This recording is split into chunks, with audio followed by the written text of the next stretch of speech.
அவங்க பாசத்தை இப்படி அவங்க பாசம் இப்படி தான் காட்டுவாங்க.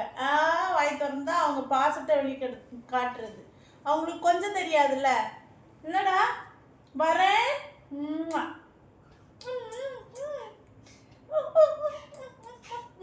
சரி சரி சரிடா சரி.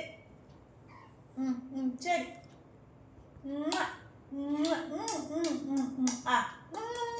சொல்லு சொல்லு. சரி உம்மா அம்மா அம்மா அம்மா. அவங்க பாசையெல்லாம் இது உம்மா கேட்குறது ஆகாரம் கேட்குதுன்னு நினைக்காங்க. இப்போ தான் வயிறு நிறைய சாப்பாடு கொடுத்தேன். அவங்க பாசையெல்லாம் உம்மா வைக்கிறது இப்படி தான் பாசத்தை வெளியே காட்டுறது.